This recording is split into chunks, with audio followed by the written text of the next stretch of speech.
प्रभु ने आशीषें कही है, ये आशीषों से भरी है। अब बॉल तो हमारे कोर्ट में है, अब हमें कुछ करना है इससे। मुझे इसे प्रतिदिन लेना है, इसे अपने हृदय में रखना है, मुझे अपना भाग करना है, ताकि जब मैं अपना भाग करूंगा तब ये आशीष मेरी होगी। God of glory, God of wonder, God of beauty, you reign through all eternity before the mountains or the earth had been formed. You were our everlasting Lord. You've been our hope, you've been our shelter safe for young and old. Two generations past, we stand in awe of a God so great. We stand in thanks for your faithfulness. Oh Lord, you've been our dwelling. God of glory, God of glory, God of wonder, God of beauty. You reign through all eternity before the mountains or the earth had been formed. You were our everlasting Lord. You've been our hope, you've been our shelter safe for young and old. Through generations past, we stand in awe of a God so great. We stand in thanks for your faithfulness. Oh Lord, you've been our dwelling place. God of glory, God of wonders, God of beauty, you reign through all eternity before the mountains or the earth had been formed. You are everlasting. Tell him what he's been to you. You've been our hope, you've been our shelter safe for young and old.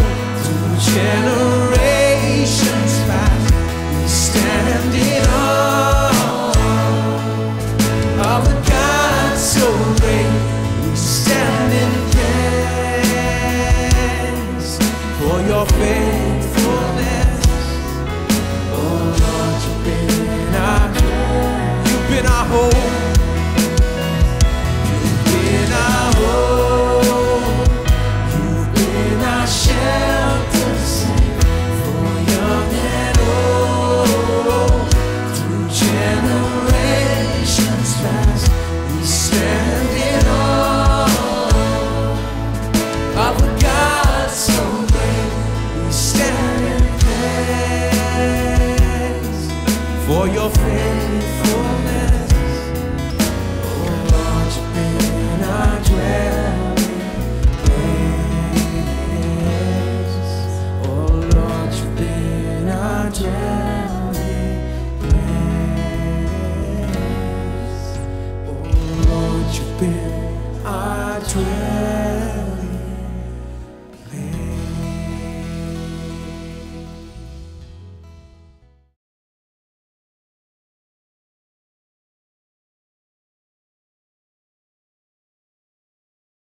मेरे साथ निकाले अध्याय 14 वचन 14। अब लूत उससे अलग है, वो सदोम में जाकर रहने लगता है। अचानक कुछ राजा मिलकर सदोम से युद्ध करने के लिए खड़े हो जाते हैं और 4-5 राजा मिलकर सदोम से युद्ध करते हैं और हर वस्तु को लूट लेते हैं। सोना, चांदी, उनकी संपत्ति, स्त्री, पुरुष और बच्चों को सबको गुलाम बनाकर ले जाते हैं। और कोई छावनी से भागकर जाकर अब्राहम को ये बताता है, तेरा भतीजा लूत और उसका परिवार सबको गुलाम बनाया गया है, सदोम के लोगों के साथ ले जाया गया है, सारी संपत्ति सब कुछ लूट लिया गया और सब कुछ वो खो गया। बड़ा युद्ध हुआ और कोई आया और सब कुछ ले गया। कल्पना करिए कैसे होगा। अब्राहम तो साधारण व्यक्ति था और वो 4-5 राजा थे। वो गया और 318 लोगों को इकट्ठा किया, अपने परिवार में पैदा हुए लोगों को। ये लोग सेना के नहीं थे, ये ट्रेन लोग नहीं थे, ये सेवक थे। उन 4-5 राजाओं के विरुद्ध में गए और उन्हें खदेड़ा, सिर्फ 318 लोगों के साथ। आप मुझसे पूछेंगे कैसे हुआ? मेरा एक शब्द का जवाब है, आशीष। अगर किसी मनुष्य के पास आशीष है तो सचेत हो जाएं, क्योंकि वो एक आदमी 1000 के बराबर है। यहां एक आदमी है जो बचे हुए पूरे संसार के लिए काफी था। आशीष उसे सामर्थ्य बनाती है। आशीष उसे युद्ध के लिए एक रॉकेट जैसे बनाती है। आशीष उसे मार्ग में आने वाली हर चीजों को जो उसके विरुद्ध में आती है उसे नाश करवाती है। आशीष उसे विजय दिलाती है। यह कहानी आप यहां पढ़ते हैं, अध्याय 14 वचन 14 में सुनिए। यह सुनकर के उसका भतीजा बंदी बना लिया गया। अब्राहम ने अपने 318 शिक्षित युद्ध कौशल में निपुण दासों को लेकर, जो उसके कुटुंब में उत्पन्न हुए थे, अस्त्र शस्त्र धारण करके दान तक उनका पीछा किया और अपने दासों को अलग अलग दल में बांटकर रात को उन पर चढ़ाई करके उनको मार लिया और होबा तक, जो दमिश्क के उत्तर की ओर है, उनका पीछा किया और वो सारे धन को और अपने भतीजे लूत और उसके सारे धन को और स्त्रियों को और सब बंदियों को लौटा लाया। सदोम का राजा उससे मिलने आया। अब आप कुछ अद्भुत देखेंगे। अगले हफ्ते हम इस पर चर्चा करेंगे। यहां पर 2 राजा है जो उससे मिलने आए। अब्राहम गया और 4-5 राजाओं से युद्ध करता है। शायद उसके प्राण पर यह युद्ध बनाया होगा। पहली बार वो परमेश्वर की सामर्थ को अपने जीवन में देख रहा था। कल्पना कीजिए उस दिन उसे कैसा लग रहा होगा। उसने कहा होगा, मेरे प्रभु कुछ तो मुझ पर है, मुझ पर तो कुछ है। विश्वास नहीं होता। जो घर पर थे उनसे कहा होगा, मुझे विश्वास नहीं होता, मुझ पर कुछ आ गया था। मैंने जाकर उन राजाओं से युद्ध किया। किसी प्रकार का परमेश्वर का अभिषेक, प्रभु का सामर्थ था और कुछ योग्यता थी जो समझ से परे थी। वो मुझ पर, वो काबिलियत मुझ पर आ गई थी। और मैं आपसे कहता हूं कि कुछ तो आपके ऊपर आएगा, आपके सिर से पैर तक, क्योंकि आप परमेश्वर के आशीषित व्यक्ति हैं। शायद वो अपने घर बहुत अचंभित होकर आया होगा। मैंने कभी अपने जीवन में इस प्रकार से नहीं लड़ा। मैंने कभी नहीं सोचा था कि मैं इन राजाओं का और उनकी सेना के ऊपर विजय पाऊंगा। कुछ तो मेरे ऊपर अद्भुत तरीके से आया। मुझे विश्वास नहीं होता कि ये काबिलियत, ये योग्यता, ताकत और ज्ञान कि मैं उनसे इस तरह से युद्ध कर सका। मुझ पर कुछ आ गया था। मैं आपसे कहता हूं, अगर आप सुन रहे हैं, विश्वास करते हैं, एक दिन जीवन में ऐसा आएगा जब आप लोगों से कहेंगे, मैं जानता हूं मुझ पर कुछ आया है। मैं जानता हूं कि परमेश्वर का अनुग्रह मेरे जीवन पर है, परमेश्वर की सामर्थ मेरे जीवन पर है, परमेश्वर की शक्ति और परमेश्वर की बुद्धि मुझ पर है। कुछ तो है जो मुझे योग्य बनाती है, जो एक साधारण मनुष्य नहीं कर सकता है। यह मेरी सामर्थ नहीं है, यह मेरी ताकत नहीं है। मुझ पर कुछ तो आ गया है। सभी लोग कहें, मुझ पर कुछ आया, मेरे सिर से लेकर पैर तक, कुछ ऐसा जो बिल्कुल परे है। परमेश्वर की सामर्थ, परमेश्वर की योग्यता, परमेश्वर की बुद्धिमानी, परमेश्वर का अभिषेक, परमेश्वर की शक्ति जो मुझे विजयी बनाती है। हर एक परिस्थिति में आपके युद्धों में आप आशीष का अनुभव करेंगे। मेरे दोस्तों, मैं आपसे कहता हूं, आप सुनना शुरू करें, हिम्मत न हारे, हिम्मत न हारे। सुनना शुरू करें, विश्वास करें। मैं आपसे कहता हूं, आप देखेंगे आप युद्ध में, आपके जरूरत में, आपकी समस्या में, जैसे आप चुनौतियों का सामना करते हैं, आप देखेंगे आप लोगों से कहेंगे, मैं नहीं जानता ये सामर्थ कहां से आई, मैं नहीं जानता ये बुद्धिमानी कहां से आई है, मैं नहीं जानता कि ये काबिलियत, योग्यता कहां से आई है। मैं पहले ऐसा कुछ नहीं कर पा रहा था, पर अभी कुछ हुआ है मुझे। मेरे सिर से मेरे पैर तक कुछ तो भी मुझ पर आया है और मैं ये सब कुछ कर पाता हूं। ओ, मैं उत्साहित होता हूं। मैं अपने ऊपर इसे महसूस करता हूं। वो पूरी तरह मुझ पर है, वो पूरी तरह आप पर है। यही बात है। लोग इस बात को नहीं समझते हैं। अगर आप चर्च में सिर्फ संदेश सुनकर जाने के लिए आए हैं, मैं आपको हिलाकर रख दूंगा। मैं आपसे कह रहा हूं, एक ऐसी सामर्थ्य जो बिल्कुल आपसे परे है, जो आपके लिए रखी गई है, आप पर है। यही तो परमेश्वर की आशीष है। परमेश्वर ने आशीष कही है, सुरक्षित आशीष, रखी हुई आशीष। आपका नाम उस पर लिखा है यीशु मसीह में। अगर आप विश्वास करते हैं तो आप ये पा सकते हैं, आनंद उठा सकते हैं। विश्वास को क्रियाशील करते हैं, तब आप आशीष की सामर्थ्य को काम करते हुए देखेंगे अपने जीवन में। आमीन। वचन 16, वो सारे धन को और अपने भतीजे लूत और उसके धन को और स्त्रियों को और सब बंदियों को लौटा लाया। जब वो कदोर लाओमेर और उसके साथी राजाओं को जीत कर लौट आया था, तब सदोम का राजा शावे नामक तराई में, जो राजा की तराई भी कहलाती है, उससे भेंट करने आया। तब शालेम का राजा मलकीसदेक, जो परम प्रधान ईश्वर का याजक था, रोटी और दाख मधु लेकर आया। यहां पर दो राजा के बारे में बताया गया है। अब्राहम के सामने सोना, चांदी और सारी संपत्ति का ढेर लगा हुआ था। सदोम की सारी संपत्ति का ढेर एक देश की, एक शहर की सामने पड़ा था। मतलब जरा कल्पना कीजिए, मतलब कितना बड़ा होगा ढेर पता नहीं, लेकिन बड़ा ढेर था। सोना और चांदी और सब कुछ उसने लाया था और ढेर लगा हुआ था। यह आदमी अब सबसे ज्यादा धनी था और सब कुछ ये ले सकता था। उसके सामने ढेर लगा हुआ था। और जब उसने सब पाया और उसने सामने उसका ढेर लगाया, जब उसके पास सबसे ज्यादा धन था, तब दो राजा आते हैं। एक तो सदोम का राजा कहलाता है। सदोम का मतलब है भ्रष्टता। आप उस शब्द को जानते हैं और उसके पीछे का कारण भी। सदोम अपनी भ्रष्टता के लिए जाना जाता था और इसलिए परमेश्वर को एक समय उसे नष्ट करना पड़ा। यह जगह उनकी बुराई और उनके जीवन शैली के लिए जानी जाती थी। तो यहां वो राजा है जो इन बातों को बढ़ाता है और वो भ्रष्टता भरे देश का राजा है और ऐसी बातों का राजा है। ये एक राजा है जो उससे मिलने आता है। और फिर दूसरा राजा है जो मलकीसदेक कहलाता है, शालेम का राजा, सर्वोच्च परमेश्वर का याजक। ये अजीब है, ये अलग तरह का राजा है और ये तो परमेश्वर की ओर से है। परमेश्वर ने उसे राजा बनाया, वो सर्वोच्च परमेश्वर का याजक है। देखिए, मैंने आपसे कहा था आपके जीवन पर हर मोड़ पर चुनाव करने पड़ते हैं। क्या परमेश्वर के साथ जाएंगे या शैतान के साथ? दो राजा आकर उससे मिलते हैं।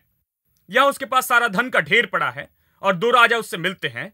और उससे क्यों मिलते हैं? दोनों अब्राहम का ध्यान आकर्षित करना चाहते हैं। अब्राहम इस परिस्थिति में जो करता है वो उसके बाकी जीवन के लिए आदर्श स्थापित करता है, उसके बाकी जीवन के लिए। अब उसके पास सबसे बड़ा मौका था कि सारे सोना चांदी को लेकर उसका मजा उठाए और संसार का राजा बन जाए। और जो कुछ भी सपने में सोचा था उन सारी बातों को वो ले ले और सब कुछ करे, आनंद उठाए। और सदोम का राजा कहता है, तू सब रख ले, बस मेरे लोग मुझे लौटा दे। सारा सोना चांदी रख लो, संपत्ति रख लो, सब कुछ रख लो। बस इसी प्रकार वो आता है। और शालेम का राजा आता है रोटी और दाख मधु लेकर। रोटी और दाख मधु दर्शाता है, आजकल हम दाख रस लेते हैं, प्रभु भोज। रोटी और दाख मधु ये दर्शाता है कि परमेश्वर के बीच की वाचा है। परमेश्वर ने इब्राहिम के साथ में वाचा बांधी थी। परमेश्वर ने उसे वाचा की प्रतिज्ञाएं दी थी, उसे दी थी।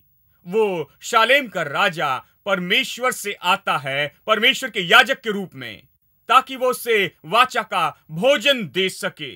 वो उसे भोजन देता, कहता है, इब्राहिम तुम परमेश्वर के साथ वाचा में हो, आओ वाचा का भोजन करते हैं।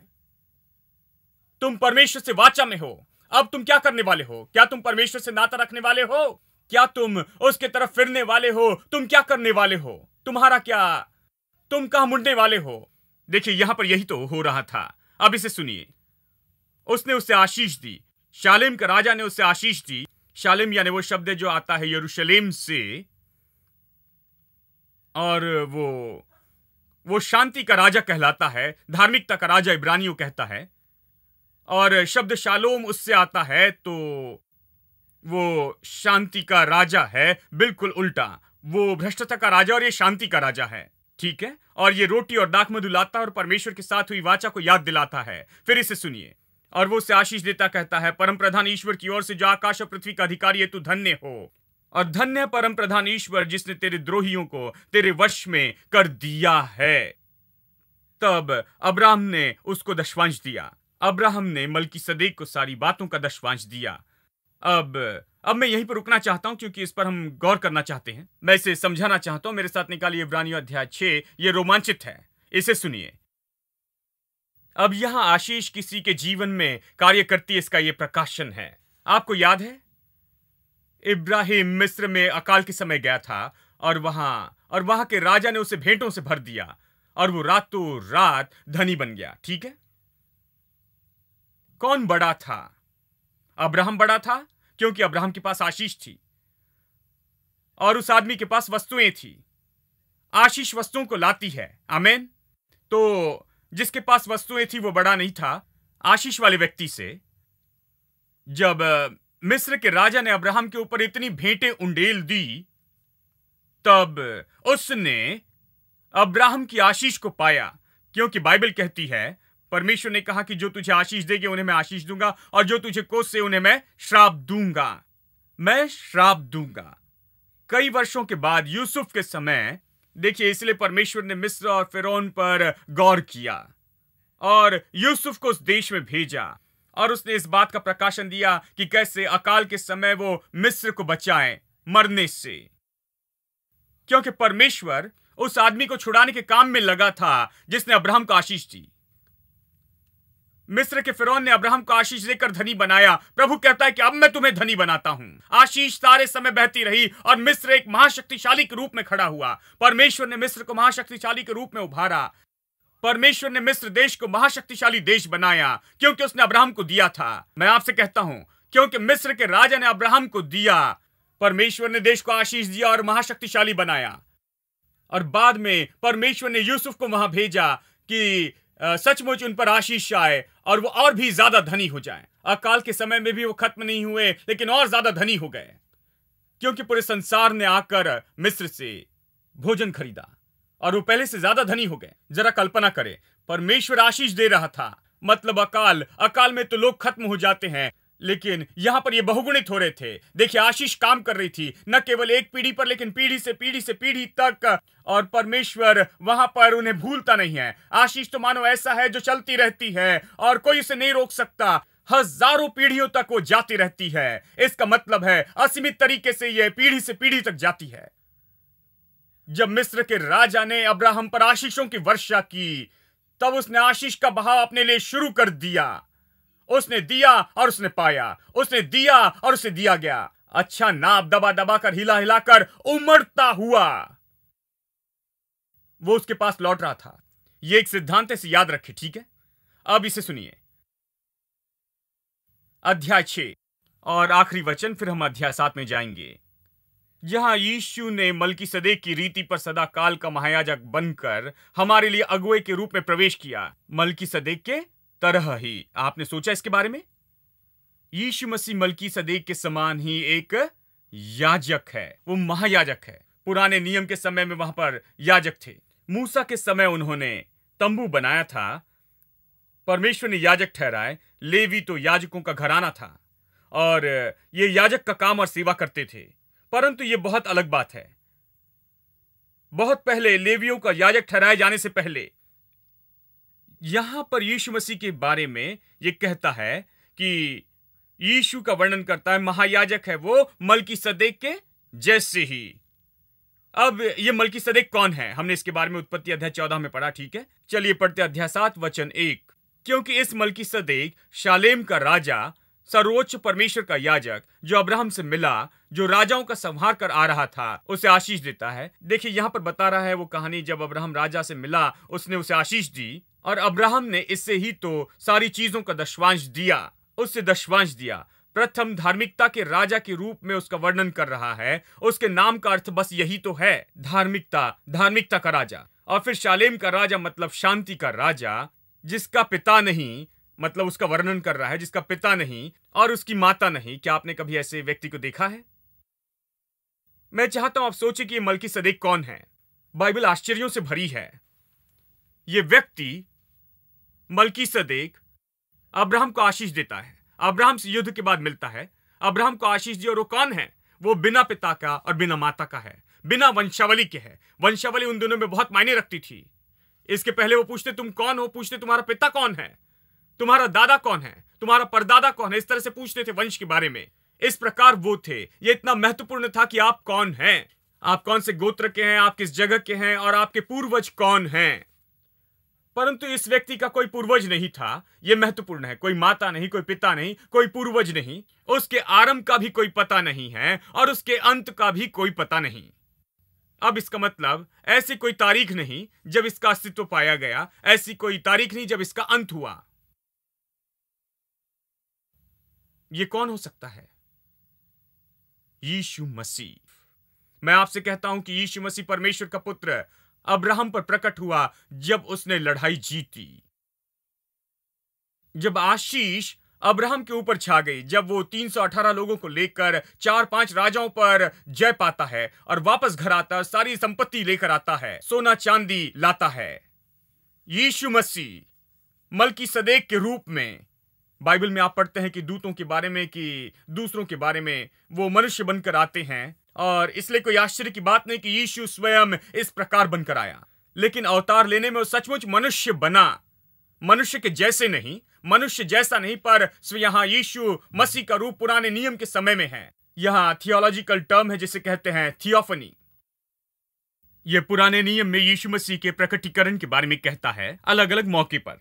ठीक है, यह एक महत्वपूर्ण समय है। यह निश्चित यीशु मसीह है। ये यीशु मसीह है जो अब्राहम के सामने आता है, क्योंकि उसका वर्णन बिना माता, बिना पिता, बिना कोई पूर्वज और ना कोई शुरुआत ना कोई अंत ऐसा बताया गया। मेरे प्रभु, ऐसा कोई मनुष्य हो ही नहीं सकता। ऐसा कोई नहीं है। केवल एक ही जिसे मैं जानता हूं, जिसका ना कोई शुरुआत है ना कोई अंत, न वो है यीशु मसीह। वो अल्फा और ओमेगा है, क्योंकि उसके पहले ना कोई था ना उसके बाद कोई है।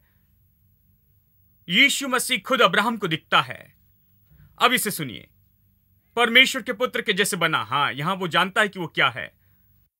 बिना माता, बिना पिता, बिना कोई पूर्वज, न कोई आरंभ न कोई अंत, परमेश्वर के पुत्र के जैसा बना। इसका मतलब परमेश्वर का पुत्र उस पर प्रकट हुआ। वो युगानुयुग का याजक बना रहता है।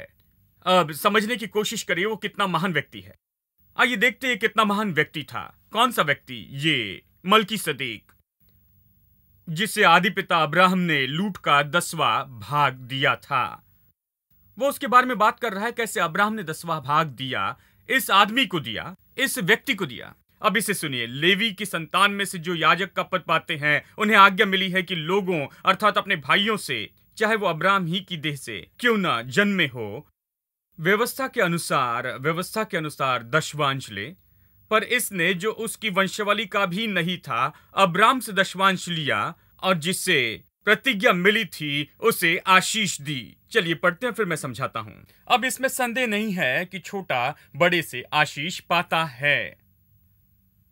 अवश्य ही जो आशीष देता है वो उससे बड़ा होता है, यानी आशीष देने वाला तो आशीष पाने वाले से बड़ा है। यहां तो मरणहार मनुष्य दशवांश लेते हैं, पर वहां वही लेता है जिसकी गवाही दी जाती है कि वो जीवित है। तो हम ये भी कह सकते हैं कि लेवी ने भी जो दशवांश लेता है, अब्राहम के द्वारा दशवांश दिया, क्योंकि जिस समय मलकीसदेक ने उसके पिता से भेंट की, वो उसके पिता की देह में थे। अब इस अध्याय को समझने के लिए मैं इसे कुछ वाक्यों में कहता हूं, ठीक है, क्योंकि ये बहुत ही लंबा अध्याय है, इसलिए आप इसे देख ले, 1, 2, 3 में लिख ले और उसके बारे में विचार करें तो अच्छे से समझ पाएंगे। जिस व्यक्ति के बारे में बताया गया है, मलकीसदेक का वर्णन यहां पर दिया गया है। यहां यह बताता है कि यीशु मसीह है जो अब्राहम से पुराने नियम के समय में मिलने आता है। वास्तव में यही बात है, ये थियोफनी है। पुराने नियम में यीशु मसीह के बारे में कहता है। दूसरी बात, मलकीसदेक ने यह कहता है, अब्राहम से दशवांश लिया और उसे आशीष दी। देखिए वचन 6 अध्याय 7 में, उसने दशवांश लिया। मलकीसदेक ने अब्राहम से दशवांश लिया और उसे आशीष दी जिसके पास प्रतिज्ञा थी। अब यहां पर मैं आपको कुछ बताना चाहता हूं कि कैसे आशीष काम करती है, कैसे आशीष व्यक्ति के जीवन में काम करती है। अब्राहम पहले से ही प्रतिज्ञा पाया हुआ था, उसके पास प्रतिज्ञा थी। प्रभु ने प्रतिज्ञा की। प्रतिज्ञा क्या थी? मैं तुम्हें आशीष दूंगा, तुम्हारा नाम महान करूंगा। यह आशीष की प्रतिज्ञा अब्राहम के पास थी, परंतु उसका उपयोग करना था, उसे लेकर उसमें चलना था। परमेश्वर ने कहा, यह अब तुम्हारा भाग है। गेंद अब उसकी कोर्ट में था, उसे कुछ करना था, उसका उपयोग करना था। परमेश्वर ने आशीष दी। बहुत से लोग कभी नहीं करते हैं कि यहोवा ने जो पहले कह दिया है, वो तो इस बात को जानते भी नहीं कि इतनी आशीष उपलब्ध है।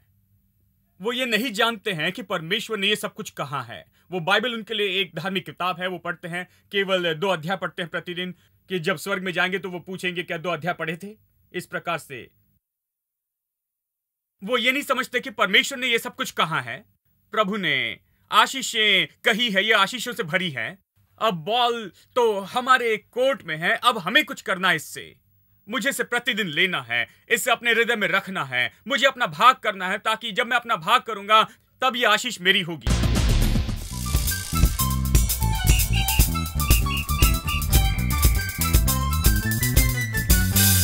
Where the once was only hurt, He gave His healing hand.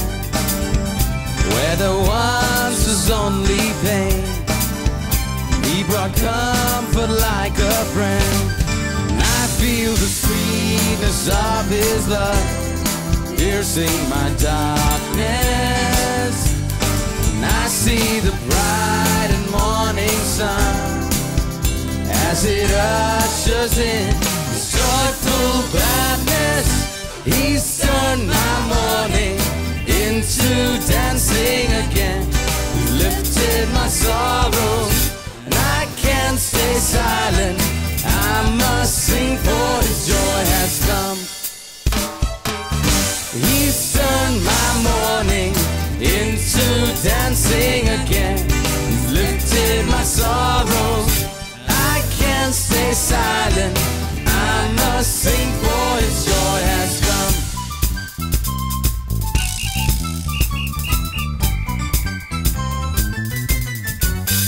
Where the once was only hurt, He gave His healing hand.